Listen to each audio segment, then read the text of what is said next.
آج نئے گھر میں شفٹ ہوئے میری پہلی صبح تھی۔ میں بہت خوش تھی کیونکہ میں نے گھر کو اپنی مرضی سے سجایا تھا۔ صبح اٹھتے ہی میں باتھ روم گئی۔ اس گھر کا باتھ روم بھی کافی کھلا اور لمبا تھا، اسی وجہ سے میں خوش تھی کہ اب مجھے چلنے پھرنے میں دقت نہیں ہوگی، اور جب بچے ہو جائیں گے تب تو کوئی پریشانی نہ ہوگی۔ میں اپنے شوہر کی شکر گزار تھی جنہوں نے ہمیں نئے گھر میں لانے کے لیے دن رات محنت کی۔ مگر میں صبح اٹھ کر واش روم گئی تو یہ دیکھ کر میری حیرت کی انتہا نہ رہی کہ باتھ روم سے تولیہ، صابن اور دوسری تیسری چیزیں غائب تھیں۔ یہ دیکھ کر مجھے کافی پریشانی ہوئی، کہیں اس گھر کے آس پاس کوئی اور لوگ تو نہیں رہتے جو اپنے پڑوسیوں کی چیزیں چرا لیتے ہوں۔ میں نے دل میں سوچا، مگر ہمارا گھر بالکل بند اور محفوظ تھا۔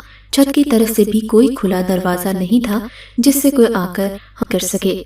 خیر میں نے ماں جی کو بتایا، وہ کہنے لگی کہ اس بارے میں انہیں بھی کوئی معلومات نہیں۔ ہم دونوں کافی دیر بیٹھے اس بات پر سوچتے رہے، مگر کوئی بات سمجھ میں نہ آئی۔ وہ دن تو بات آئی گئی ہو گئی، لیکن جب اگلے دن بھی ایسا ہی ہوا تو مجھے سخت غصہ آیا۔ ہمارے گھر میں ایک کام والی آتی تھی جس کا نام پروین تھا۔ اس کی عمر کوئی 30-32 سال کے قریب ہوگی۔ مجھے اب پروین پر شک جا رہا تھا کہ ہو نہ ہو صابن اور تولیہ چوری کرنے کے لیے پروین کے علاوہ اور کوئی نہیں ہو سکتا۔ میں نے اپنے کمرے میں بلا کر پروین سے پوچھا تو وہ الٹا رونے لگ گئی، بولی آپ مجھ پر شک کر رہی ہیں،